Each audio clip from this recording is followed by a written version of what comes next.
bien, 6:27 en la mañana. Gracias por la sintonía. Como siempre, junto a ustedes, junto a nuestra querida audiencia, estamos cerrando esta semana de trabajo con información, con nuestra opinión, procurando siempre añadir un ingrediente de seriedad, de argumentos. La opinión es personal, siempre lo he dicho, cada uno tiene su propia opinión. Este periodista tiene su propia opinión. Ustedes tienen la libertad de compartirla o no. Eso es parte de la verdadera libertad de expresión. Yo les decía, quiero saludar a mi ciudad, Ambato. El día de hoy está de plácemes. Allá tenemos audiencia. Nuestra señal llega hasta el centro del país, a la capital de la provincia de Tungurahua, a través de 103.7 FM Estéreo. Envío un abrazo a la tierrita linda. Yo recuerdo que cuando era estudiante de colegio, eso le comentaba yo a Mauricio Rivas Mantilla, el vicepresidente ejecutivo de Sonorama, cuando conversamos previo a mi vinculación a este medio. Yo siendo estudiante del Colegio Nacional Rumiñahui, porque así se llamaba en ese tiempo, luego se hizo Instituto Técnico Superior, pero en ese tiempo era el Colegio Nacional. Muy tempranito en la mañana para ir al colegio escuchaba esta radio, allá en Ambato. La cuna de los tres Juanes, de Juan Montalvo, de Juan Leumera, de Juan Benigno Vela. Son los tres Juanes. Quien ha ido a Ambato de visita no puede irse sin visitar, por ejemplo, sin recorrer el mausoleo de Montalvo en el centro de la ciudad, sobre la calle Montalvo y Bolívar, muy cerquita del Parque Montalvo. Allí queda pues el mausoleo de Montalvo, la quinta de Montalvo, que queda en Ficoa, que es uno de los sectores más bonitos y visitados de la ciudad. La quinta de Mera, que creo que tiene más visitas que el mausoleo de Montalvo, ¿no? La Quinta de Mera, ubicada en el sector de Atocha, también este sitio emblemático que tiene mucha historia. Mera, por cierto, el autor de la letra del himno nacional del Ecuador, Juan Benigno Vela, que es el tercer Juan, por eso se llama la ciudad de los tres Juanes, otro literato, otro escritor. Justamente son parte de la historia de mi ciudad. Una ciudad que tanto quiero, que tanto amo. La ciudad es mi ciudad, yo soy ambateñísimo. Siempre digo, ¿no? Ambateño con profundas raíces manavitas, porque también he vivido en Puerto Viejo. Mi madre es portovejense, manavita. Manaví es una provincia que quiero muchísimo, justamente por el don de sus gentes y por las raíces. Pero yo nací en Ambato, me crié en Ambato. La vena periodística vino por el lado de mi padre, que es radiodifusor ambateño, de vieja data, de dilatada trayectoria. Así que le envío un abrazo a Ambato, a mi ciudad. El día de hoy, 201 años de independencia, loor a la tierrita linda, que por eso la importancia de este mes, ¿no? ¿Qué me dice por acá el ingeniero Carlos Páez? De lo mejor de Ambato, la colada morada, caliente, tibio, fría, todos los días del año. En la subida a Pinjo, en Atocha le cuento, en Atocha, ingeniero, muy cerca del Colegio Pío X, y antes de llegar a la Quinta de Mera, si vamos en dirección hacia el norte, sur-norte, usted encuentra justamente allí, antes del lado justamente de la Quinta de Mera, pero antes de llegar a la Quinta de Mera, encuentra ahí un montón de locales donde todo el año le venden colada morada, todo el año le venden colada morada allí en el sector de Atocha, en la ciudad de Ambato. El cuy, ¿no? Para quienes nos gusta el cuy, hay personas, yo creo que a Belkis no le gusta, estoy seguro que no le gusta el cuy. Tiene cara de que no le gusta. Como buena mona, buena costeña, no le ha de gustar el cuy. Y ya le veo la cara, está haciendo caras aquí. A mí me encanta el cuy. Allí en Ficoa, por ejemplo, ¿no? La tierrita linda. En el mercado central, por ejemplo, el mote, el mote de la ñata, que era muy conocido en su momento, los jugos, ¿no? Que le preparan en ese momento. Así que, el pan de Ambato, ¿no? A los tiempos pan de Ambato, que es una frase típica de los ambateños. El pan de Pinjo también, las gallinas de Pinjo. Vea usted, recientemente la Feria de Finados, que también es una tradición en mi ciudad.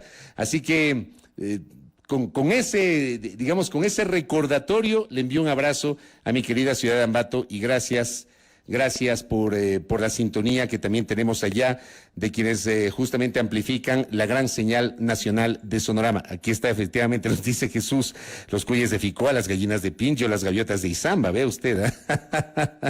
Muy bien, bueno. Entremos en materia y un poquito cómo cerramos la semana. Yo quiero, a propósito de una nota que Daniel Borja presentó hace minutos sobre una nueva enmienda constitucional o reforma constitucional que se está tramitando en la Asamblea Nacional. Yo siempre digo, querida audiencia, que la calentura no está en las sábanas.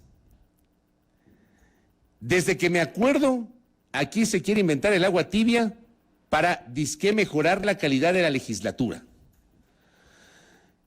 Y me retrotraigo, por ejemplo, a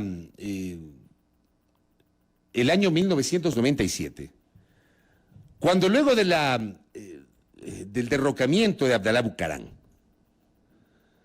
y la asunción del doctor Fabián Alarcón como presidente interino, se preparó una consulta popular para poder instalar una asamblea constitucional que no iba a tener plenos poderes. La asamblea del año 97-98 no fue una asamblea constituyente, fue una asamblea constitucional que de manera paralela al Congreso de la República, que no cerró, redactó un paquete importante de reformas a la Constitución de la República, la Asamblea de Sangolquí.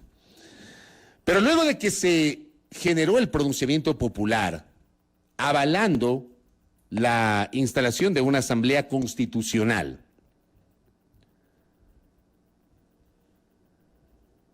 yo recuerdo, incluso cubrí, yo trabajaba en Gamavisión en aquella época, cubrí el debate en el Congreso Nacional sobre los requisitos para poder integrar esa asamblea constitucional. Y claro, había un grupo de diputados que planteaba la necesidad de que se establezcan requisitos de formación académica, que sean juristas de alto nivel, etcétera, etcétera, etcétera. Y la discusión allí no prosperó porque muchos legisladores advertían que se corría el riesgo de infringir normas constitucionales sobre los derechos de participación. Normas constitucionales en el Ecuador, pero que también están atadas a pronunciamientos de carácter internacional sobre los derechos de participación. Porque de hecho, la norma constitucional establece que todos los ecuatorianos tenemos el derecho a elegir y ser elegidos. Y para acceder a cargos de elección popular se debe cumplir ciertamente con requisitos mínimos, entre ellos la edad y el auspicio de una organización política. Con el paso del tiempo, por ejemplo, esto del auspicio de la organización política fue modificándose, ¿no? Hace años, antes del año 97, se obligaba a estar afiliado a un partido político, no había muchos movimientos, había básicamente partidos políticos, pero había que estar afiliado a un partido político. Después esto se flexibilizó. En el año 86, Febres Cordero planteó una consulta popular que perdió. Esa consulta popular apuntaba a que los independientes puedan participar sin necesidad de estar afiliados a un partido político.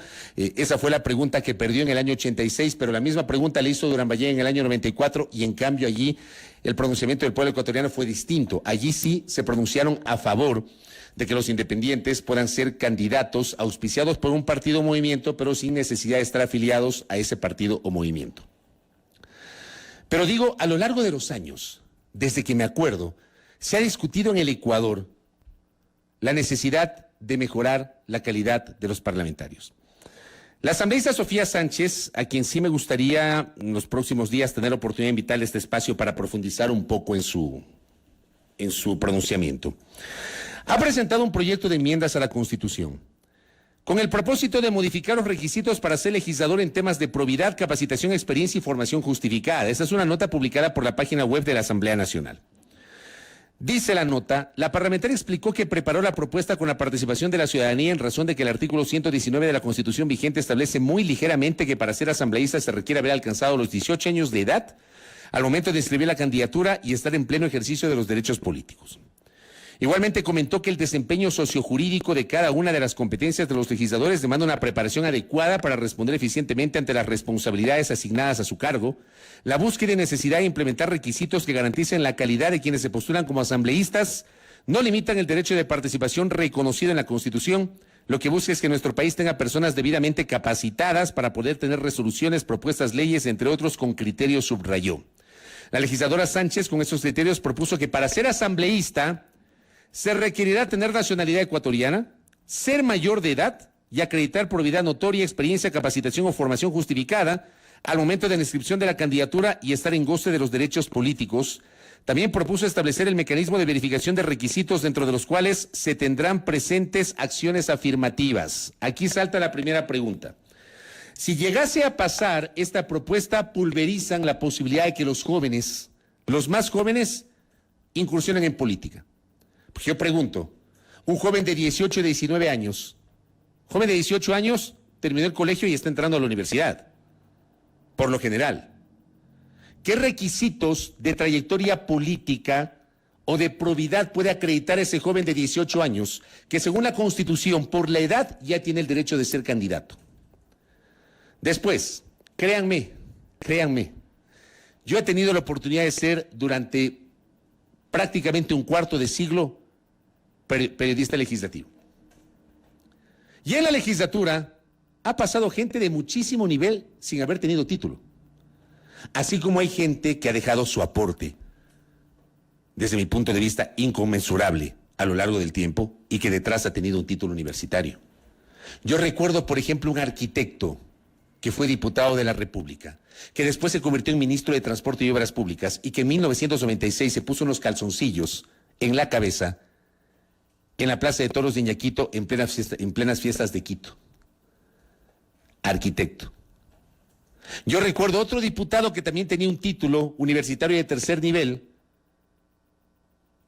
que fue acusado de un crimen, diputado representante de la provincia de Esmeraldas, que fue acusado de un crimen y sentenciado por ese crimen. ¿Quién avala la probidad? En efecto, ¿cómo avalamos la probidad de una persona para ser legislador? ¿Cómo se avala? ¿Qué significa la probidad? A mí ese término me parece completamente subjetivo. ¿Quién avala la probidad? ¿Cómo le damos paso a la juventud y a esto que nosotros mismos, los ciudadanos, a veces los ciudadanos somos incoherentes, y hagamos un ejercicio de autocrítica, ustedes y quien les habla, hagamos juntos un ejercicio de autocrítica. Nos pasamos demandando renovación. Sin embargo, nosotros mismos, al momento de una elección, ni siquiera nos empoderamos en conocer quiénes son los candidatos para poder votar por los mejores. Hagamos un ejercicio de autocrítica, querida audiencia. ¿Cuántos de nosotros revisa, por ejemplo, las listas de candidatos? Recién en esta elección volvimos a votar en plancha. Recién en esta elección. Pero entre 1997, la primera vez que votamos por personas fue para la integración de la Asamblea Constitucional de Sangolquí, 1997. Hasta la elección de 1996, cuando elegimos diputados de la República. En esa elección del 96 votamos por plancha. En la consulta popular del 97, cuando se le preguntó al pueblo ecuatoriano si estaba de acuerdo con la secesión de Bucarán y con el interinazgo del doctor Alarcón, y si estaba de acuerdo con la integración de una Asamblea Constitucional, nos preguntaron si nosotros, los ecuatorianos, queríamos elegir por listas o por personas. Y nos pronunciamos a favor de elegir por personas. Yo en lo personal, a lo largo del tiempo, y esto lo he expresado públicamente, yo nunca estuve de acuerdo con elegir por personas. Porque desde mi punto de vista, eso terminaba pulverizando el voto ideológico. Lo he dicho un montón de veces. Porque yo tal vez me quedé en el pasado, pero yo todavía creo en las ideologías. Yo creo en el componente ideológico. Yo sí creo en el componente ideológico. Pero la mayoría del pueblo ecuatoriano se pronunció por votar por personas. El voto por personas terminó pulverizando las ideologías. Pero además no mejoró la calidad de la representación. Porque mucha gente lo que hacía era votar por los más conocidos y no necesariamente por los más preparados. No siempre el más conocido termina siendo el más preparado. ¿Me comprenden? O sea, con todo respeto, ¿no? Hemos tenido deportistas, hemos tenido cantantes, hemos tenido animadores de televisión, que han sido legisladores y cuyo paso por la legislatura se dio sin pena ni gloria. Justamente porque los ciudadanos no hemos aprendido a lo largo del tiempo a empoderarnos de nuestra obligación de conocer cuáles son los candidatos para ejercer nuestro derecho al voto. Porque así como tenemos derechos, también obligaciones. Una obligación que tenemos los ciudadanos, no escrita en la Constitución, pero debería ser una obligación, es conocer a nuestros candidatos. Y con ese conocimiento ir a las urnas y votar. con base justamente en ese análisis previo. ¿Cuántos de nosotros lo hacemos? Creo que esto vale la pena hacer una crítica, ¿no? Yo recuerdo que en el año 97, cuando se propuso el cambio del sistema de votación de la plancha a votar por personas, era porque en la plancha se metían allí los guardaespaldas y se metían los no sé qués y un montón de gente a la cual no se conocía, porque por lo general se conoce al primero de la lista. Y luego a veces gente que está en el segundo, tercero, cuarto puestos llega a ser diputado de la República, o llegaba a ser por el arrastre del primero de la lista, pero no se los conocía. Ese fue un argumento, yo recuerdo claramente cuando se debatió este tema. Mi pregunta es, entre 1997 y 2017, ¿mejoró la representación? ¿Mejoró la calidad de legisladores? ¿Tuvimos mejores legisladores? Y pregunto, con este tipo de propuestas, donde se pretende establecer requisitos mínimos para ser legislador, que yo creo que políticamente es muy vendible, porque el común de los ciudadanos asume que efectivamente los legisladores tienen que tener un nivel mínimo de preparación. ¿Cómo está dado ese nivel mínimo de preparación? ¿Cómo está dado ese nivel mínimo de formación? ¿Qué pasa con la edad para ser legislador? Porque yo sí creo que si van a poner requisitos, están pulverizando la posibilidad de que los jóvenes, los más jóvenes, puedan comenzar a incursionar en política con su legítimo derecho a hacerlo. Porque es obvio que una persona de 18, 19, 20 años no va a tener la misma experiencia que una persona de 30 años. Está clarísimo. No es lo mismo. Por ahí no pasa la cosa. ¿Saben por dónde pasa la cosa? Desde mi punto de vista. Que puede ser utópico, puede ser una quimera, puede ser demasiado idealista. Pero la cosa pasa porque las organizaciones políticas mejoren la calidad de los cuadros que incluyen en sus listas para poder presentarlos como candidatos a un cargo de elección popular. ¿Y cómo mejoran esos cuadros? Utilizando los recursos del Estado para hacer capacitación y formación continua. ¿Cuántas organizaciones políticas en este país lo hacen? ¿Cuántas utilizan los recursos que les entrega el Estado para formar cuadros? Para formar cuadros, para que esos jóvenes de 16 años que ya incursionan justamente, o sea, que ya se les despierta el interés por la política y que ya tienen la posibilidad a los 16 años de votar, el voto facultativo para los jóvenes de 16 a 18 años y el voto obligatorio a partir de los 18 años hasta los 65 años. Así es la democracia en el Ecuador. Pero hay que promover una formación continua en las propias organizaciones políticas. ¿Cuántas organizaciones políticas tienen grupos de juventudes que acceden a un proceso de formación, de capacitación, de crecimiento, que puedan recibir asistencia internacional, formación en procesos como el sistema de formación de las leyes, lo que dicen las normas jurídicas, lo que dice la Constitución? ¿Cuántos?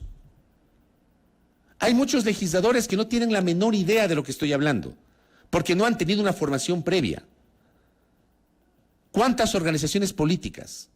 ¿Cuántas organizaciones políticas en el Ecuador de hoy son capaces de emular, por ejemplo, dos casos que siempre cito, que fueron casos exitosos, más allá del componente ideológico que se pueda obtener, ¿no? Pero fueron dos casos, creo yo, emblemáticos de escuelas de formación política en este país. La Izquierda Democrática en su momento, antes de la debacle de esa organización política, porque esa organización política llegó a ser una organización política top de la mano del doctor Rodrigo Borja, tenía escuelas de formación que promovía verdaderos liderazgos internos, era el partido más organizado de este país. En los 80s, en los 90s, era el partido más organizado de este país. Tenía escuelas de formación, tenía juventudes, y el otro partido era la Democracia Popular, que ya desapareció. A la Democracia Popular nunca se pudo sacar el INRI del nefasto gobierno de Maguad. Pero antes del nefasto gobierno de Maguad, la Democracia Popular era un partido, insisto, pueden estar o no de acuerdo con su ideología, pero era un partido que tenía escuelas de formación incluso con asistencia internacional de fundaciones europeas. Y formaban a sus cuadros, y formaban a su gente. Hoy, ¿cuántos de esos partidos? CX Izquierda Democrática tiene aún estas escuelas de formación. Habrá que ver cuánto se está trabajando en eso. Y si los cuadros para las elecciones están saliendo de esas escuelas de formación, o cuando llegan las elecciones se dan cuenta que las personas que están siendo formadas probablemente no son mediáticas, no son carismáticas, y lo que necesitan es poner a un conocido, a un mediático, a un carismático como cabeza de lista para poder asegurar la victoria electoral. Para que no ocurran casos como por ejemplo lo que pasó con la ex segunda vicepresidenta de la Asamblea Nacional, que ahora todo el mundo se sacó el cuerpo, que no era una persona del partido. Y miren ustedes lo que pasó. Pero incluso gente del partido también tiene dificultades. La calentura no está en las sábanas, la calentura no está en hablar de la probidad. ¿Qué es la probidad? La calentura no está en establecer requisitos. La calentura está en obligar a que los partidos políticos y los movimientos formen a sus cuadros. Y el tema también pasa por nosotros. Porque nosotros tenemos que empoderarnos. Los ciudadanos tenemos que empoderarnos. Los ciudadanos tenemos que aprender a conocer a nuestros candidatos. Que durante un proceso electoral, el ente electoral difunda mucha información sobre los candidatos, muchísima información sobre los candidatos. Que las organizaciones políticas utilicen los recursos del Estado para la capacitación. Porque también se han dado casos emblemáticos, pues.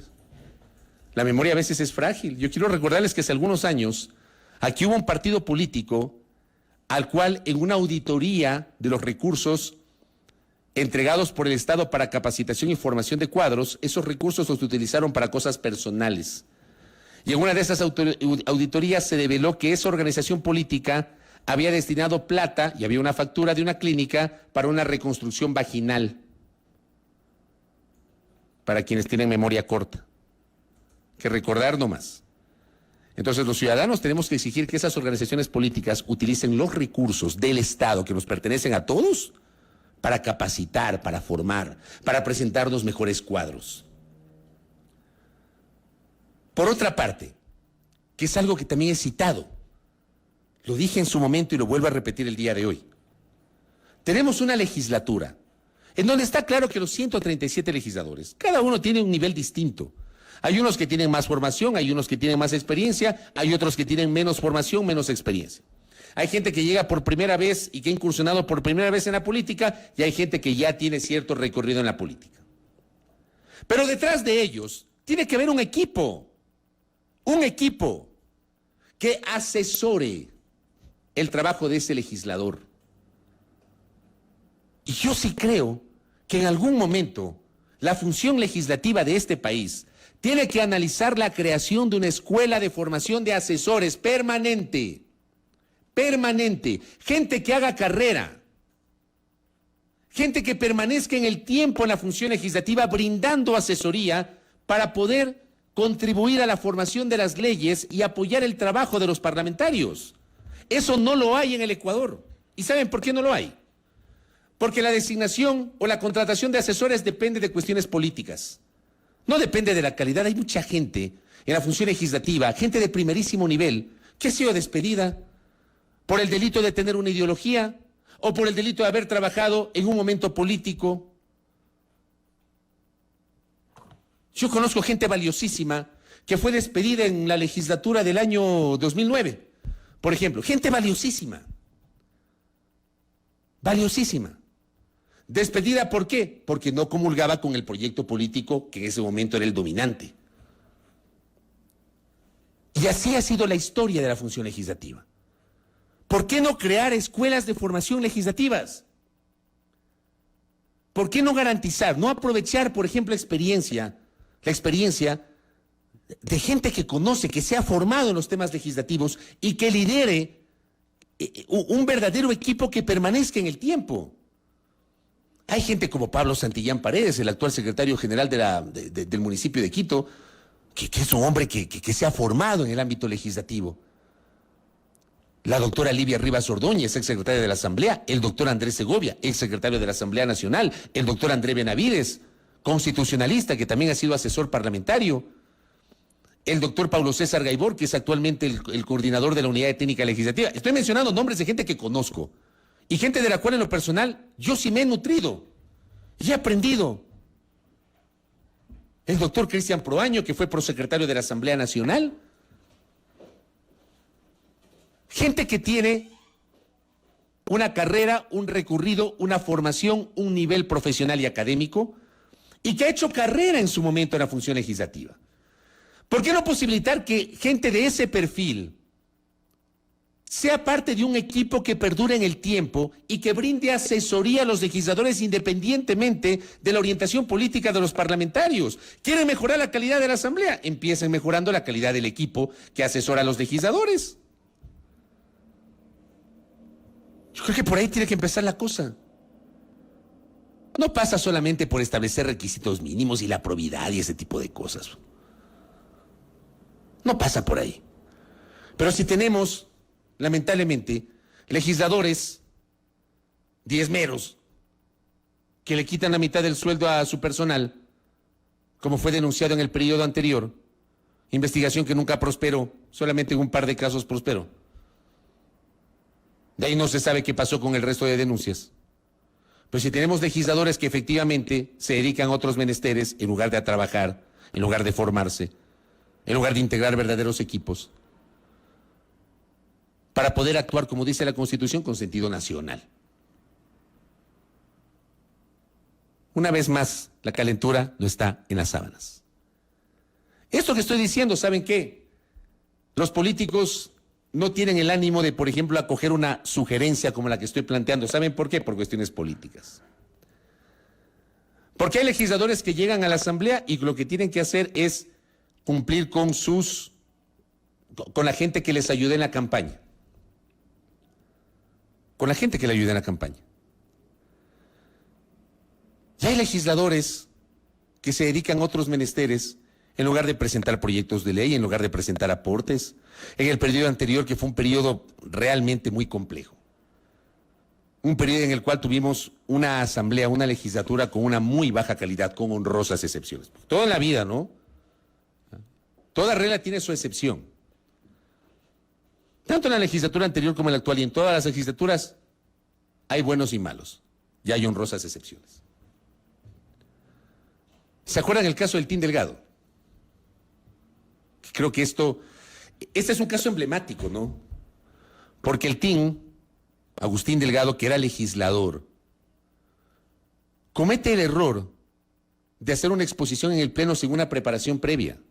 ¿Y dónde está su equipo? El equipo que debe haberle preparado el discurso y que tenía que haberlo preparado Agustín para que pueda intervenir. Sobre Agustín Delgado hay un montón de cosas que en su momento fueron analizadas. Lamentablemente aquí se prestó el tema del Team para la burla y no se analizaron un poco a profundidad otro tipo de elementos detrás de esa deplorable intervención del entonces asambleísta Agustín Delgado. Pero eso está atado a un nivel de preparación, no solamente del legislador, sino del equipo que le asesora. Hay legisladores que no pueden, perdónenme, no pueden improvisar. En el Parlamento, antes del año 2008, era prohibido que los diputados lean. Quiero contarles.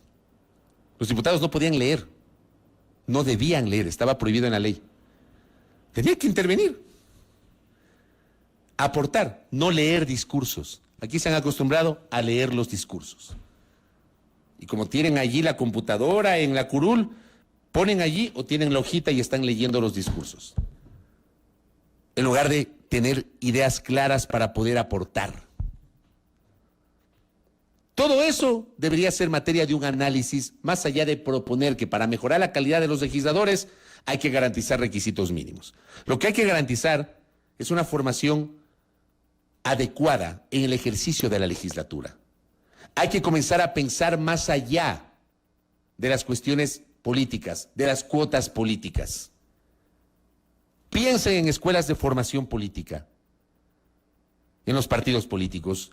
Piensen en diseñar un equipo asesor que perdure en el tiempo en la Asamblea Nacional. Una escuela de asesores que perdure en el tiempo. Que con toda esa experiencia, con todo ese bagaje de conocimientos y con esa formación continua que debe tener, se convierta en un verdadero sostén para sustentar el trabajo de los legisladores. Así tendremos una mejor legislatura.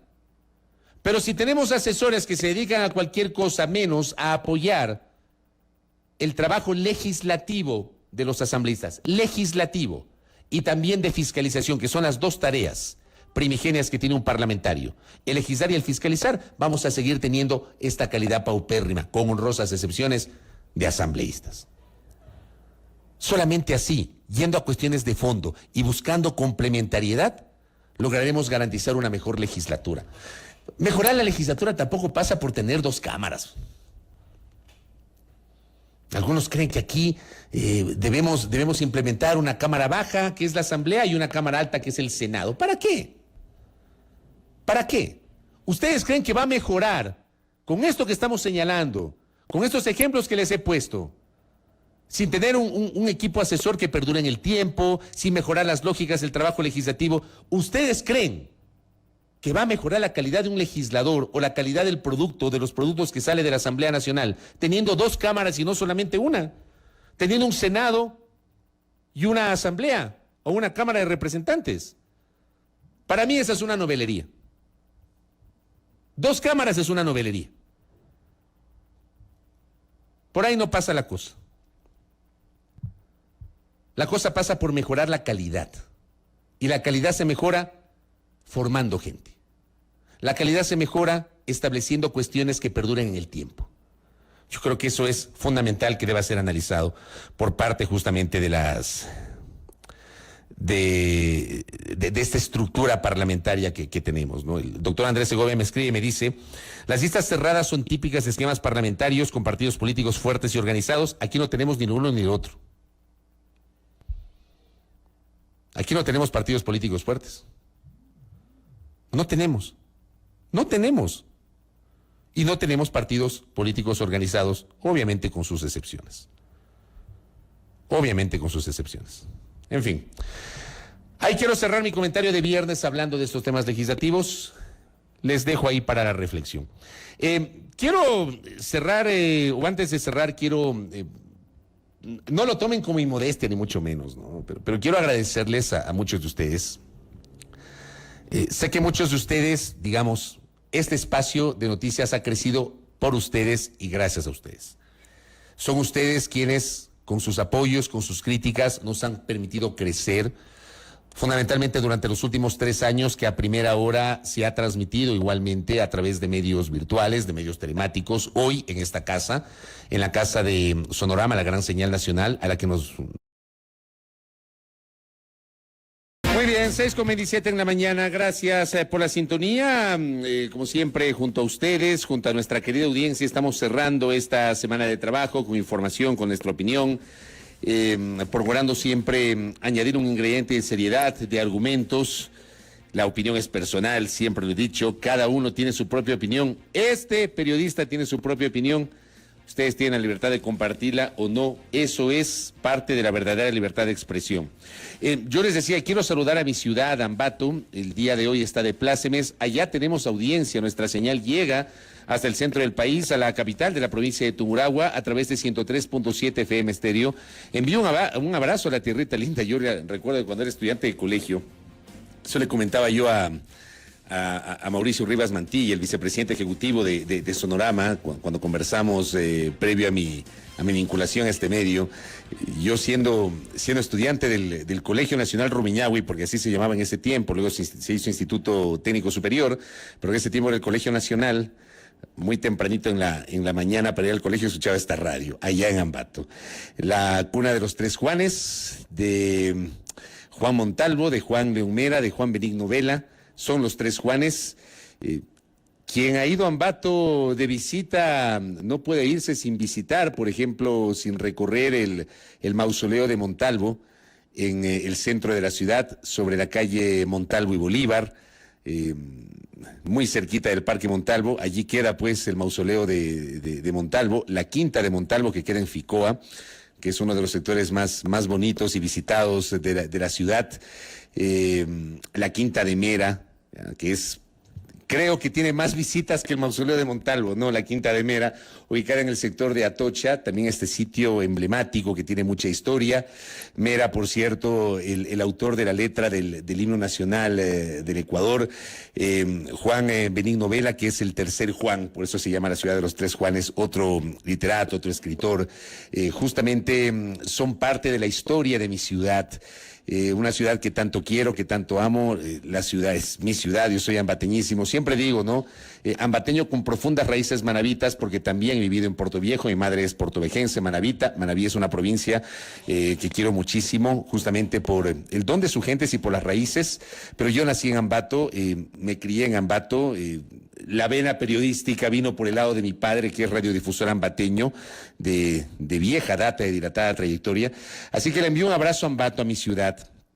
El día de hoy, 201 años de independencia, loor a la tierrita linda.